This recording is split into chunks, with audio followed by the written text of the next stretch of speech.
अपन Laplace transform पढ़ेंगे. If F T is a function of T defined for all T is greater than 0, then Laplace transform of ft is defined as integration from 0 to infinity e minus st ft dt. Condition for Laplace transform.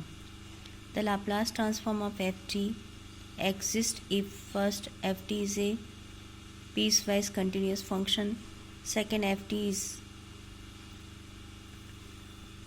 of exponential order of alpha, that is there exists such that mod of ft is less than me alpha t, and third limit t tends to e minus st ft is a finite value. ठीक है. तो Laplace transform Laplace transform का main work क्या है या main application क्या है कि जो इस इंटीग्रेशन का फॉर्मेट जो integration of 0 to infinity e minus F T D T. अगर मैं इसको सिंपल वे में बोलूँ तो जो गामा फंक्शन था उसका जो जनरलाइजेशन फॉर्म है वो लाप्लास ट्रांसफॉर्म के फॉर्म पे शो हो रहे हैं. गामा फंक्शन में क्या होता था E minus gamma N equal to 0 to infinity E minus X है ना X raise to N minus one. ठीक है. वहाँ पे फंक्शन एफ टी जो डिफाइंड था T raise to N minus one था, गामा फंक्शन था. अब इस फंक्शन को जनरलाइज कर दिया एफ टी के फॉर्म पे लिखें तो उसको आसानी से अपन लाप्लास ट्रांसफॉर्म के थ्रू फाइंड कर सकते हैं. तो लाप्लास ट्रांसफॉर्म क्या है? गामा फंक्शन का एक जनरलाइजेशन फॉर्म है जिसमें कि ये तीनों कंडीशन को सेटिस्फाई करना होता है. ठीक है. अब लाप्लास ट्रांसफॉर्म का सबसे आसान सा क्वेश्चन कि Laplace transform of F T find करो. क्या होगा? 0 to infinity E minus S T F T D T. अगर 1 फाइंड करना है तो एफ टी की वैल्यू 1 हो गई. ई माइनस एस टी का इंटीग्रेशन हुआ, टी के रिस्पेक्ट पे इंटीग्रेशन है तो माइनस एस डिनोमिनेटर पे चला जाएगा. ई minus S T minus E minus ठीक है. एस टी इंटीग्रेशन में लिमिट होगी 0 to infinity. E minus infinite 0 होता है 0 और ई 0 क्या होता है 1, तो वैल्यू हो गई 1/s. तो लाप्लास ट्रांसफॉर्म ऑफ 1 हो गया 1/s. उसी तरीके से Laplace transform of T find करना है तो लाप्लास ट्रांसफॉर्म ऑफ टी होता है 0 to infinity E minus S T F T की वैल्यू हो गई टी डी टी. ठीक है. अब टी को अगर अपन ने एस टी को हमने अगर एक्स से रिप्लेस कर दिया है ना, तो मैं इसको गामा फंक्शन फॉर्म पे चेंज करके भी सॉल्व कर सकती हूँ. एस टी को मैंने अगर एक्स से रिप्लेस कर दिया तो टी की वैल्यू हो गई x/s और डी टी क्या हो गया dx/ds का फॉर्म. गामा फंक्शन का फॉर्म मालूम है, gamma N equal to 0 to infinity E minus X X raise to N minus one D X के फॉर्म पे है.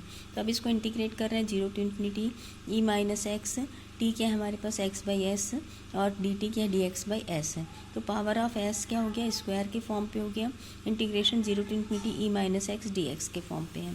अगर मैं इसको गामा फंक्शन के फॉर्म से डिफाइन करूँ तो गामा क्या हो जाएगा 2. गामा 2 क्या होता है? फैक्टोरियल 1. गामा 2 फैक्टोरियल मतलब वैल्यू क्या हो जाएगी 1. तो value Laplace transform of T क्या होगा 1/s स्क्वायर के फॉर्म पे मिलेगा. ठीक है. उसी तरीके से Laplace transform of T raise to N define कर रहे हैं तो फिर से फंक्शन ऑफ एफ टी क्या हो जाएगा एन के फॉर्म पे हो जाएगा. इसको भी अपन एस टी को एक्स से रिप्लेस करके लास्ट क्वेश्चन में जिस तरीके से किए थे टी x/s से रिप्लेस हो जाएगा, डी टी dx/s से रिप्लेस हो जाएगा. और गामा फंक्शन अगर यूज़ करेंगे तो ये हो जाएगा gamma n + 1 upon S raise to n + 1. Gamma n + 1 क्या होता है? फैक्टोरियल n होता है. अब उससे ये बहुत सारे क्वेश्चंस होते जा रहे हैं.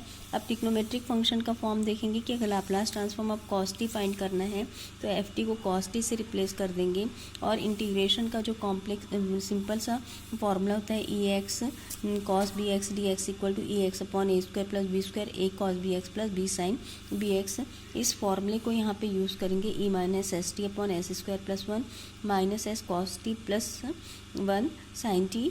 लिमिट है तुम्हारे पास 0 to infinity. अब एक्सपोनेंशियल लिमिट पहले शो करेंगे. ई माइनस इन्फिनिटी 0 होता है तो फर्स्ट पार्ट 0 हो गया.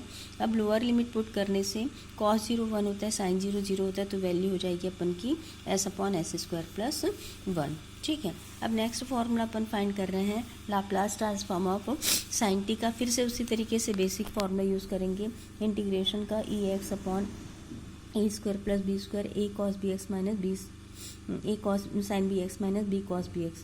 अब फिर फॉर्मूले को यूज़ करेंगे ई minus S T upon S square plus 1 integration हो गया minus s sine t minus cos t. Limit होगी 0 to infinity फिर से पहले अपर लिमिट एक्सपोनेंशियल पावर पे लेगा, ई माइनस इन्फिनिटी जीरो होता है तो पूरा टर्म अपर लिमिट से जीरो हो जाएगा। लोअर लिमिट से ई जीरो वन होता है, साइन जीरो जीरो होता है, कॉस जीरो वन होता है, तो वैल्यू हो जाएगी हमारे पास 1/s² + 1। अब लास्ट इसी फॉर्म पे है एक्सपोनेंशियल पावर का फॉर्म E80, तो पावर क्या हो जाते हैं, बेस सेम होने से पावर ऐड हो जाते हैं, तो अपन ने लिखा -s-a, फिर इंटीग्रेट किए, कांस्टेंट नीचे चला गया, फिर से ई माइनस इन्फिनिटी जीरो होता है, ई जीरो वन होता है, तो इंटीग्रेशन की लिमिट से लाप्लास ट्रांसफॉर्म की वैल्यू क्या होगी 1/s-1 हो गया। तो इस तरीके से कुछ बेसिक फॉर्मूले हैं, जैसे cos hyperbolic AT s/s² - a² होगा, sine hyperbolic AT a/s² - a² होगा। इस तरीके से फॉर्मूलों को याद रखना है, ठीक है।